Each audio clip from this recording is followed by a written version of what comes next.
Ableman v. Booth.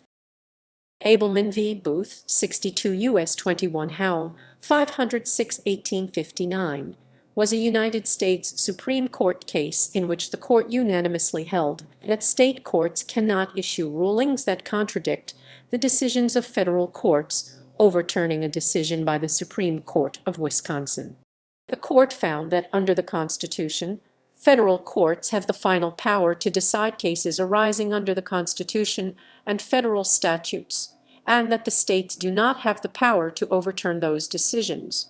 Thus, Wisconsin did not have the authority to nullify federal judgments or statutes.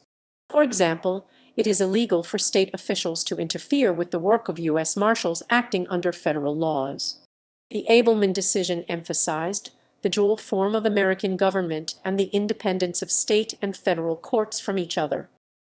Background: in 1850, the Congress of the United States adopted a strengthened Fugitive Slave Act as part of the Compromise of 1850. Tensions over slavery in the United States, nonetheless, continued to rise. In 1854, abolitionist editor Sherman Booth was arrested for violating the act when he allegedly helped incite a mob to rescue an escaped slave, Joshua Glover, in Wisconsin from U.S. Marshal Stephen V. R. Ableman. Booth sought a writ of habeas corpus from a Wisconsin state judge. The Wisconsin judge granted the writ, ordering Booth released from federal custody.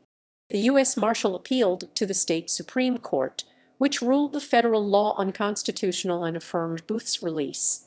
When Ableman turned to the federal courts, the Wisconsin Supreme Court refused to recognize the authority of the federal courts, again ordered Booth's release, and declared the Fugitive Slave Act of 1850 unconstitutional.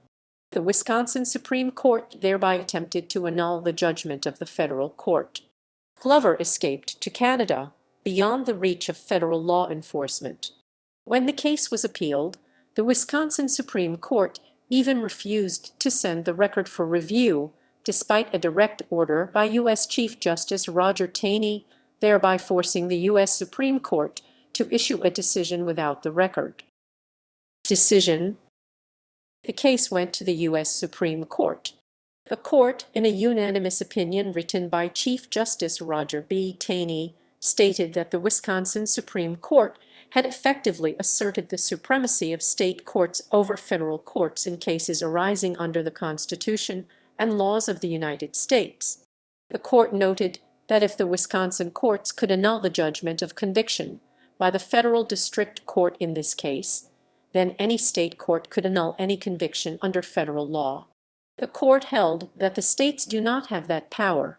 The court stated that in adopting the Constitution, the people granted certain powers to the federal government.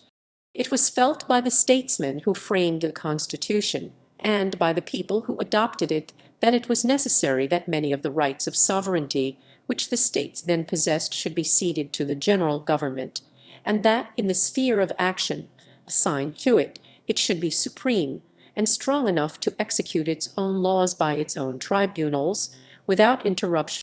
This was accomplished by adoption of the Supremacy Clause, which makes federal law the supreme law of the land. This Constitution and the laws of the United States, which shall be passed in pursuance thereof, and all treaties made, or which shall be made, under the authority of the United States, shall be the supreme law of the land, and the judges in every state shall be bound thereby, anything in the Constitution or laws of any state to the contrary notwithstanding. The court noted that the supremacy of federal law could be effective only if the federal government were given judicial power to enforce federal law. If the interpretation of the Constitution and federal statutes were left to the states, then conflicting decisions would unavoidably take place. The Constitution and laws and treaties of the United States and the powers granted to the federal government would soon receive different interpretations in different states, and the government of the United States would soon become one thing in one state and another thing in another. It was essential, therefore, to its very existence as a government that it should have the power of establishing courts of justice altogether independent of state power to carry into effect its own laws and that a tribunal should be established in which all cases which might arise under the Constitution and laws and treaties of the United States, whether in a state court or a court of the United States. Accordingly, said the court, the Constitution granted this judicial power to the federal government. The Constitution provides in Article Roman III that the judicial power in all cases arising under the Constitution or laws of the United States rests in the federal courts, and that the Supreme Court has appellate jurisdiction in all such cases. Therefore, the court concluded that the Constitution gives the federal courts the final authority in matters involving interpretation of the Constitution and laws of the United States. Because the Constitution grants this power to the federal courts, the state courts do not have the power to review or interfere with the judgments of federal courts in matters arising under the Constitution or laws of the United States. The court therefore found that the power of the state of Wisconsin is limited and restricted by the Constitution of the United States. Wisconsin did not have the power to nullify the judgment of the federal court or to hold the Fugitive Slave Act unconstitutional. Booth's conviction, therefore, was upheld. Aftermath. The case radicalized Wisconsin politics and furthered the polarization of the nation just before the American Civil War. The facts of the case and the early rulings occurred in 1854–1855. As a result, in the 1856 state elections, the new Wisconsin Republican Party ran on a strong anti-federal Fugitive Slave Act platform and took both houses of the legislature. The new legislature required the state's U.S. Senate candidates to pledge their support for the Wisconsin Supreme Court.